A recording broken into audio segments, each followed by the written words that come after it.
Ada was a young woman in a quiet, sleepy town surrounded by lush forests and hills. Known for her beauty and gentle nature, she was loved by everyone in her community.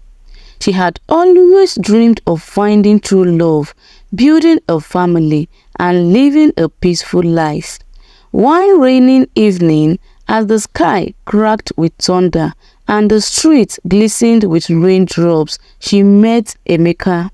He was tall, dark, and handsome, with eyes that seemed to hold untold secrets. There was something different about him, something mysterious that set him apart from the men she knew. He spoke softly, choosing his words carefully, and always seemed to know what to say to make her smile.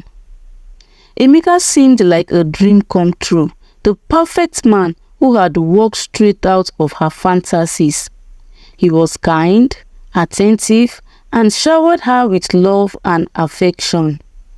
They spent every moment they could together, and before long, Emeka asked Ada to marry him.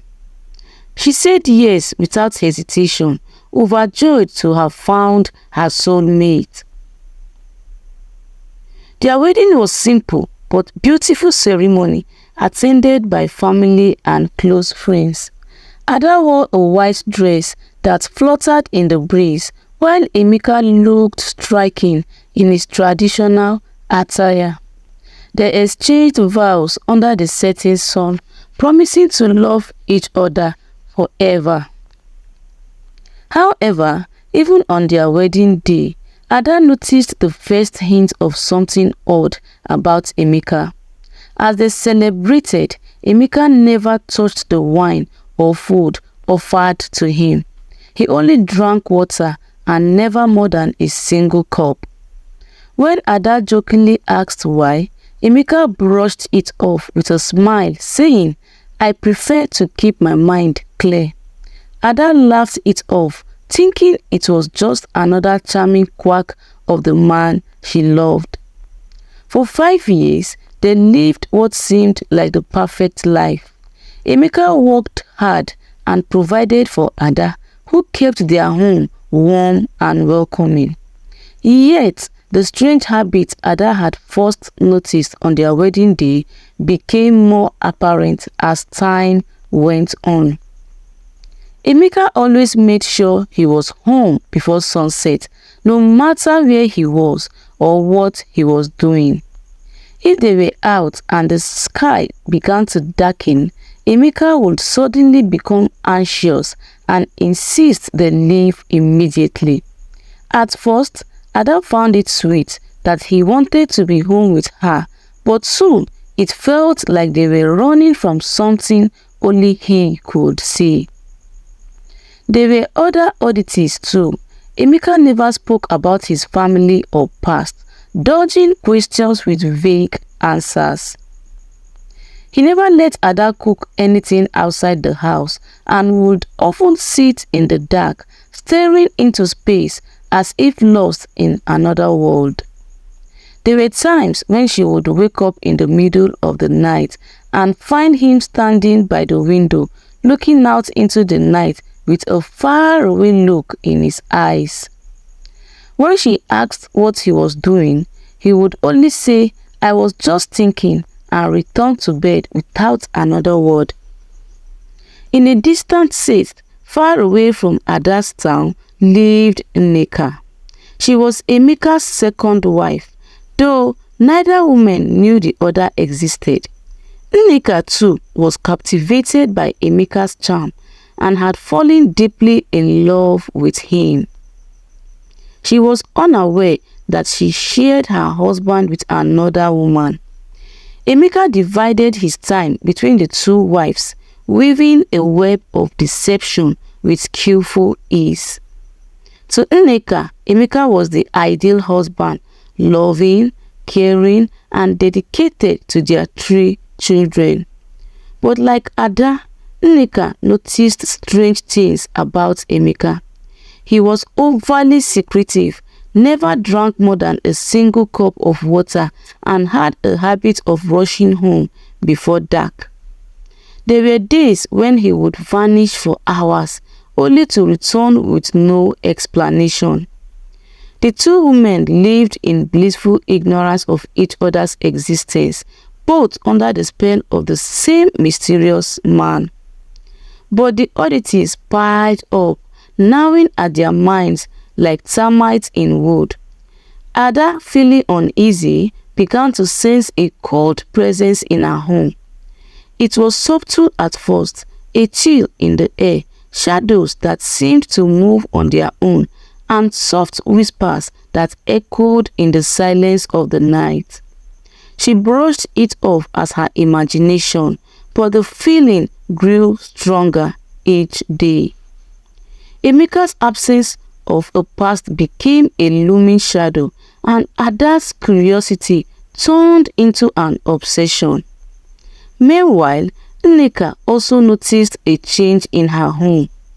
The air felt heavy, and there were moments when the house would fall eerily silent, as if holding its breath.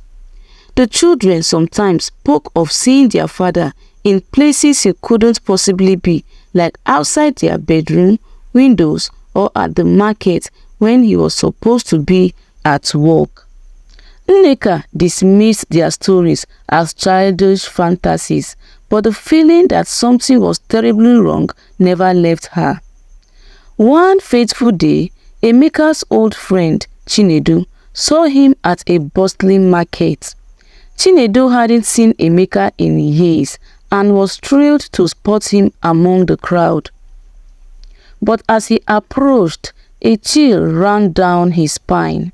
He remembered attending Emeka's funeral 8 years earlier. Shocked and confused, Chinedu called out to Emeka.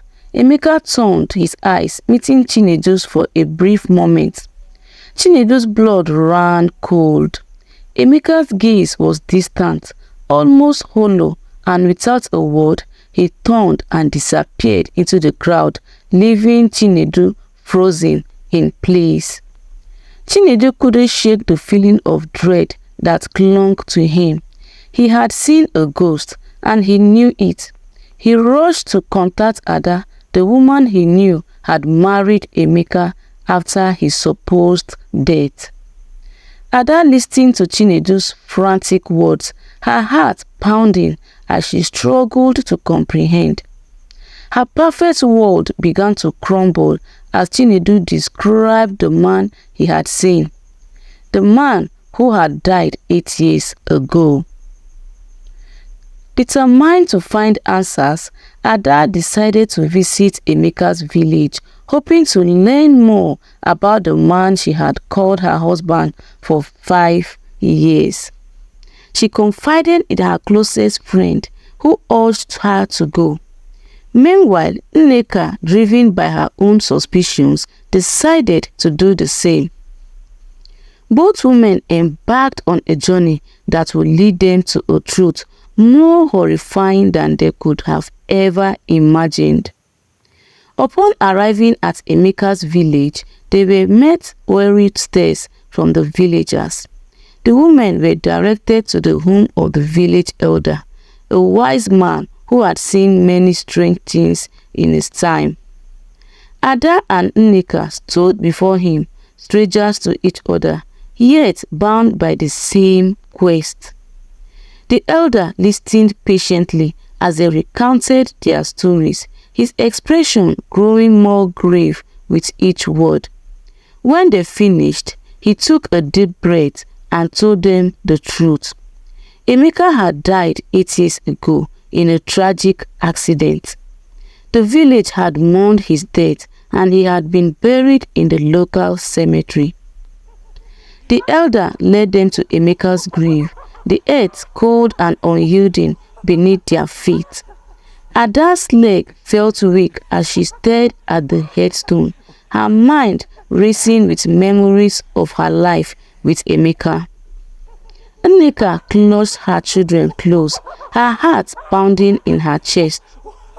The man they both loved, the man who had fathered their children, was nothing more than a restless spirit, a ghost walking among the living.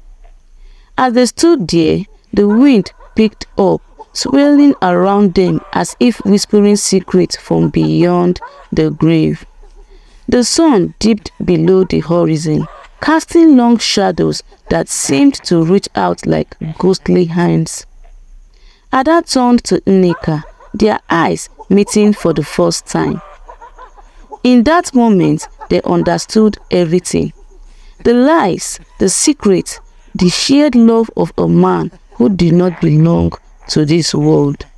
Tears streamed down Ada's face as the truth washed over her like a cold wave. Nneka's children clung to her, their tiny voices trembling as they asked why their father wasn't coming home. Before she could answer, a thick fog rolled in, obscuring everything. When it cleared, the children were gone, vanished as if they had never existed. Panic gripped the women as they searched frantically, their cries echoing in the stillness. But the villagers knew there were no point in searching. The dead did not return without taking something back with them.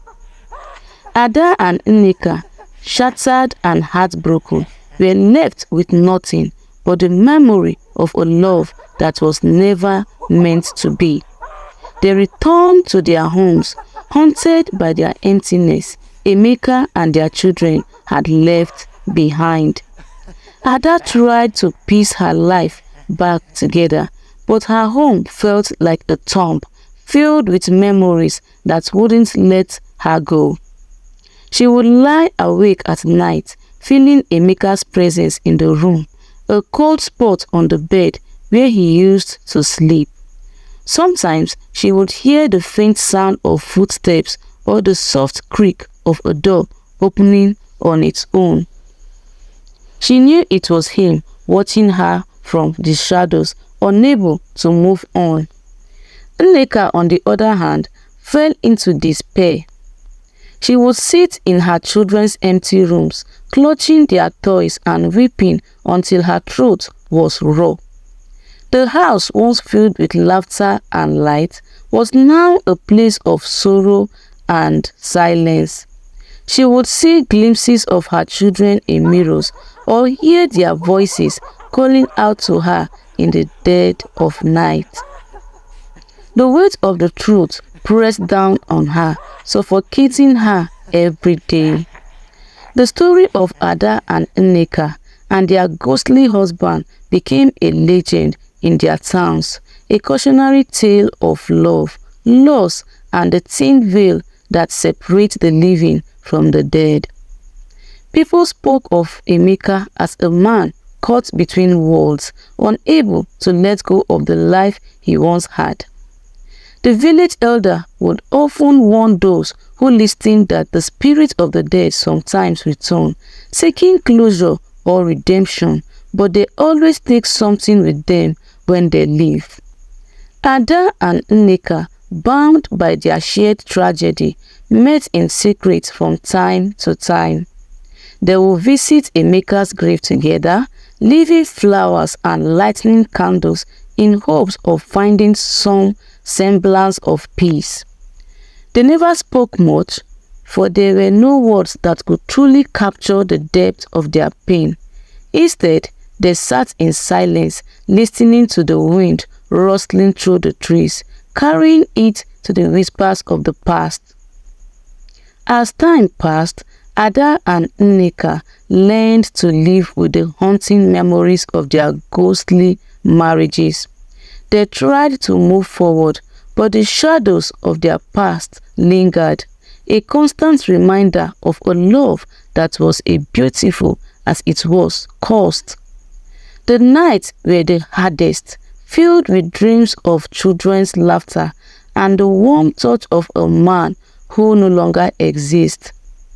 But despite the pain, they held on each other, finding strength in their shared sorrow. The legend of the ghost husband lived on, a story passed down from generation to generation. Some believed it was a tale of warning. Others saw it as a testament to the enduring power of love, even beyond death. But for Ada and Nneka, it was simply their reality, a story that never truly ended, with a spirit that never found rest. Thanks for watching. Like, subscribe, and comment. Bye-bye.